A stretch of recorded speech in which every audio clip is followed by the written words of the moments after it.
that a motherfucking JoJo reference? Hello guys, hello everyone, how's it going? Yay, I'm smiling, but I'm not really happy. Well, the time has come, my first Q&A. I've been on YouTube since 2011 actually. Let's check. Yep, June 28, 2011. Holy shit.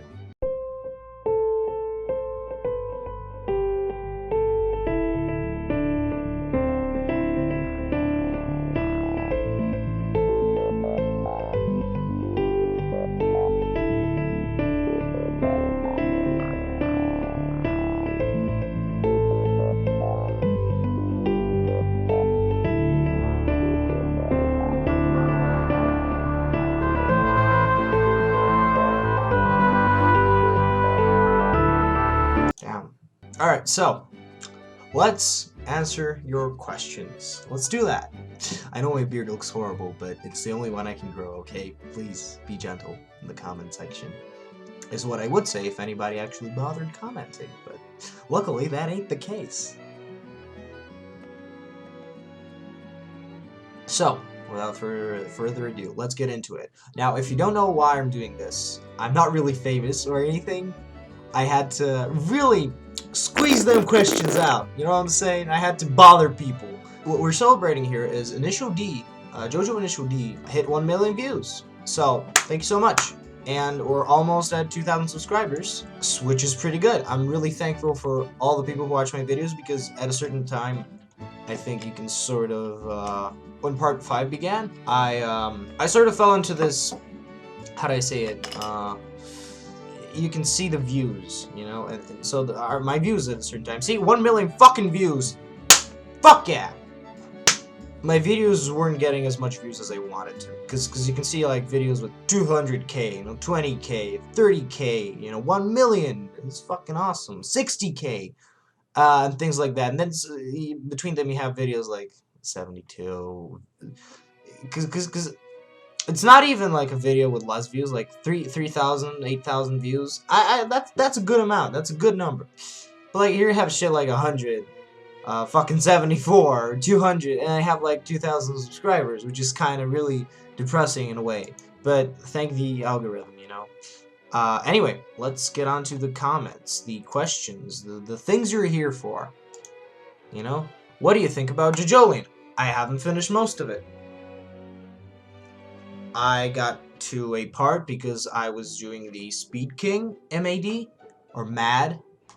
I can link that in the description. It's a very underrated video. I worked a lot of time on that. It was gonna be my second MAD, and I was gonna, you know, use the things that I learned in the first one. But then I came to a screeching halt when I realized it's all black and white. First of all, you know, and I'm gonna have to animate everything that's colored if I want to get some color in the video, because a black and white MAD can be good, but really have to give it a lot of fucking time. Because, you know, the first MAD I did, which was Gyro versus Wekapipo, and that MAD, sort of, you can see I switched from a black and white to a colored version, which was unintentional. I later on sort of said, oh, I don't want to use the black and white ones, but I want to remake the first scene, so let's just make it into a cool little transition when the music hits, you know? That's a tangent and a half, but yeah, JoJo, what do you think about JoJo? I think it's... Now, JoJo, if it has a proper conclusion, can be probably better than even Part 7, which is the best part, you know. A non-negotiable fact. It just is, I'm sorry. However, the problem is Araki tends to forget, and getting a mystery thriller where the main writer sort of forgets what the fuck was supposed to happen halfway through, there's a very, very small percentage we're getting, you know, a satisfying conclusion, and something I think really, really sort of impacts the quality of Part 8 as a whole is Araki's running out of ideas, which is, don't get me wrong, please do not send hate. Let me say exactly what I mean by this. Well, what I mean by this is that Araki has made probably any stand ability, except for the really overpowered ones when there's absolutely no counter, like teleportation, for example. He's already made them into stands. You know, alternative universe stands sometimes, very often actually, double over with stands of original effect. Echoes and Soundman.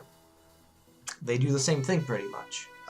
Which is not a bad thing. If it was sort of part 3, part 6, part 3, part 5 deal, I would be more angry about it because it's the same universe. But alternative universe, it's completely fine. I'm just saying, you know, it's not a bad thing he's running out of ideas, but it's sort of an eventuality that comes with doing JoJo for 30 fucking years, you know. That said, I think he still manages to keep the fights interesting, even though the effects are getting more obscure, more specific. So I'm really happy. I really like JoJo Live. I should read it. I should read the full because I think some things happen in the last chapters that might actually progress the fucking story for once. Question: what JoFo do you think had the worst fate after the defeat? Well, I'm gonna tell you who. Enigma. Enigma, hands down. Hands? You see the hands? Do you see the hands? My kitty scratched me here today. Yeah, what JoFo? Enigma. Enigma for sure, because let's take a look here. JoJo has a lot of fucking, like, endless, I have no mouth and I'm the scream-esque fucking eternal torture segments from part 2 onwards, really. Because, like, Cars wasn't that bad. And he got fucked. But Cars isn't bad because it was literally the only way to beat him. And it was, I'm gonna say it here, it's a bit controversial perhaps, but part 2's ending is the best ending out of any part. Alright, maybe more, some other endings had more melodramatic fights, maybe there were better fights, maybe the stakes were better, but part 2, especially the anime version of it, with the Sonochi no Sadame soundtrack playing when he launches into space, it's fucking perfect. Like, come on, it's underrated at worst. So yeah, Cars didn't, well, it's explanatory, Cars. The other one, Angelo was deserved it, and he was still sentient to an extent. Enigma didn't, because Angelo raped little boys, you have to remember this, and it bit off their genitals. Diavolo, even though I love him, he was selling drugs to kids and controlling the mafia, so he probably deserved that one too. He was really evil, although, like, at least he was likable. Enigma just, you gotta protect your mom.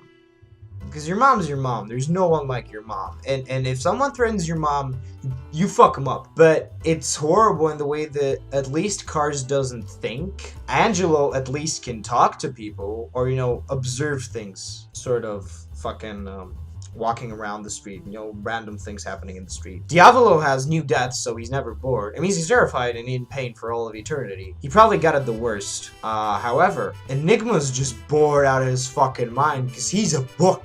And, like, imagine a big library. Imagine being stuck in the back. You know, someone's gonna probably open you 2 times in 50 years. That's the worst fate in my opinion, and nobody's talking about it, to be honest. Where are you from and where you lived?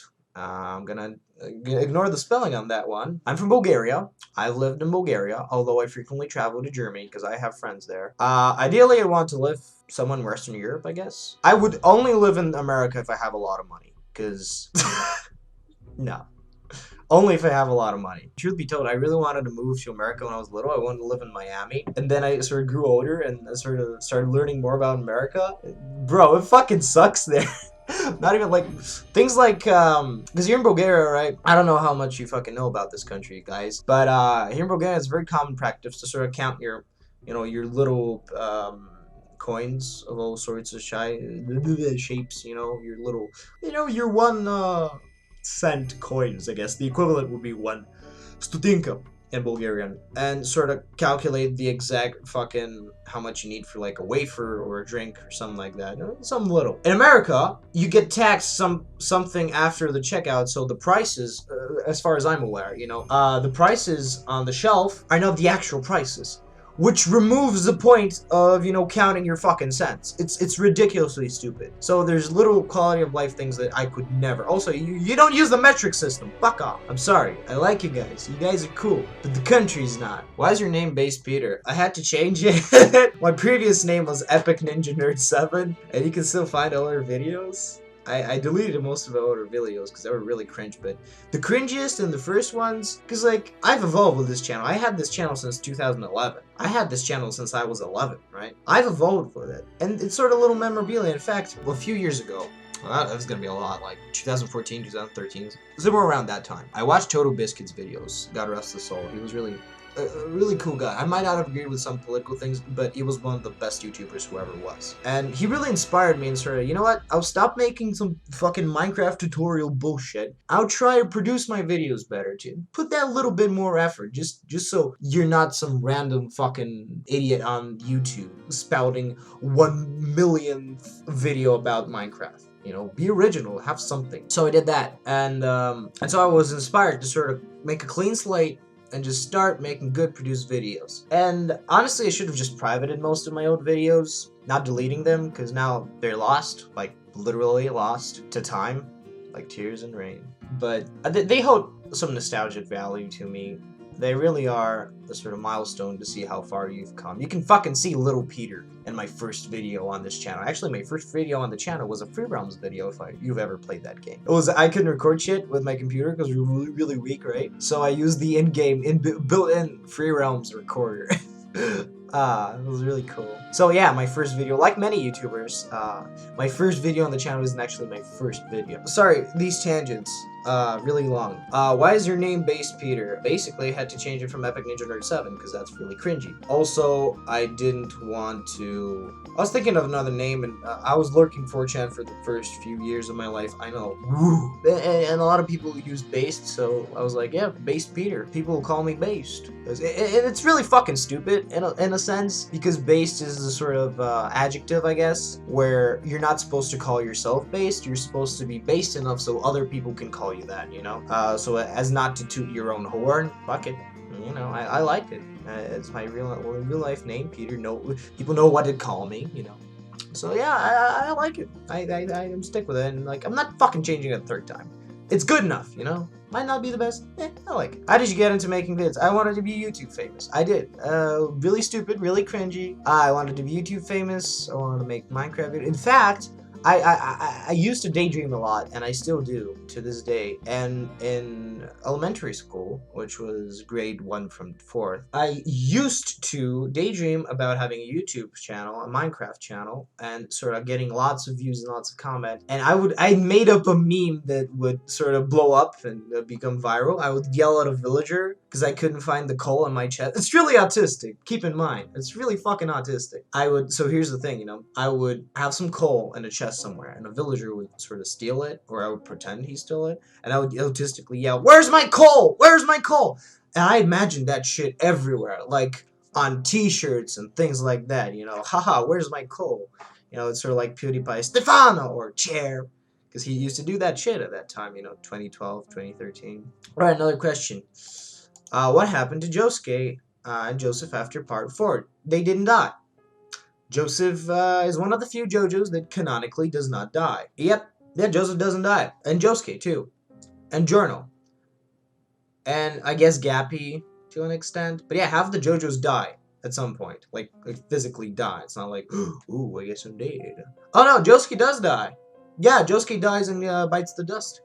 So yeah, Joseph is one of the few that does not die.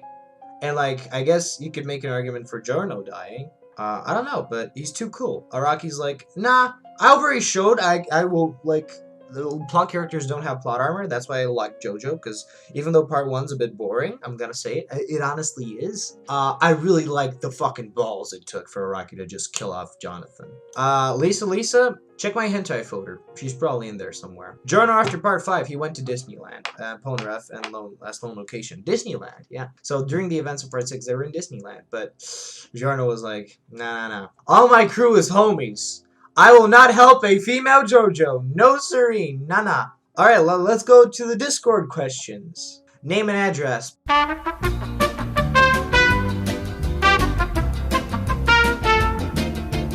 Credit card number. Look, dude, I don't remember my own number, let alone my credit card number. I would if I could. Also, I have a debit card, because I'm a smart person who does not give into consumerist urges, and so should you. Why do you... Can I have auto? No. Or maybe, it depends on how many fucking times he decides to scratch me for getting up in the morning from my bed. What is your favorite comic or comic series? Well, I don't read a lot of comics. I guess Watchmen? Yeah, Watchmen, pretty much. if we're talking about manga, I think it's fairly fucking obvious. But yeah, I mean, manga series, I guess, part JoJo, specifically part 7. Why do you insist you're straight? I'm gonna want you to check your DMs. Alright, lightning round. Have you ever thought about playing Sekiro? Dark Souls games I want to play in general, but only ones with good exploration, because the combat, I think, isn't worth it if there's not good exploration. What's your favorite JoJo YouTuber? Me. Or I guess, Hamon Beat is really good, because here's the thing about JoJo YouTubers, controversial opinion, a lot of them are fucking annoying and unoriginal. Like, there's this Vegito guy, I don't know, vegetable? Vegeta? I don't care, I don't know. And he just reacts. I fucking hate react channels. It's lazy, and there's a difference between a react channel and a review channel. Because reviews channels are most of the time more entertaining than the original material. React channels are never more entertaining than the original material. And the others are just, you know, meme. Because I realize my JoJo memes are stupid, but at least I'm not the guy going funny JoJo meme next to the stupid JoJo meme. You know, it's some sort of reconciliation. X-Force has been. I don't particularly enjoy X-Force content, but I've talked to him. He's really nice. He's a really nice dude. You should, I mean, you probably know him if you're watching me, but you should check him out nonetheless. I'm gonna give him a good shout out. And Donut. I don't think he uploads videos anymore, but Donut's been pretty nice too. And what do you want for Christmas? I got new boots for Christmas because it's fucking cold outside here. What's the horniest you've ever been? No, November ending. Have you ever played Subnautica? Not my type of game, but I could check it out. I've seen very good things about it. I've sensed very good things about it. What's your favorite flavor of crisps? What was your favourite flavour of crisps, mate? I like 'em Pringles. Sure, they're expensive, but they're worth a pound or two, right? Why does Mr. Blue Sky have to hide away for so long? So the song could be written. Are you sure you're real? I am sure I'm real, although I'm not sure your grammar is, son. You should work on that. I'm disappointed. And yeah, thanks for asking me these questions. I will be glad if the answers were satisfactory. Again, thanks for watching my channel in general. I really do appreciate it. And with so much going on in my mind, college, you know, writing, yeah, I write things, spoiler alert. So I got a lot of shit on my mind, and I have to find a job soon because I'm living with my parents right now, but I mean, in a few years, I'm going to have to move out, obviously, because I don't plan on staying here for long. And especially thanks to the people on the Patreon, it really means a lot to me getting a few bucks. Because it's a few bucks, right? It's nothing game-changing, but it's really nice to have because it sort of supplements my non-existent income and affords me to buy things that I can later play with you guys. For example, last month, I think, I bought XCOM 2 exclusively with Patreon funds that I've been saving. And now I stream it, and some of you like streaming it, and we can play with friends. So yeah, it's really helping out, and it means so much, because even if it's a small amount of shekels, you know, it's the fact that someone would enjoy someone else's videos enough for them to literally give them money for something they receive for free is mind-blowing to me. And it shows that communism can still succeed.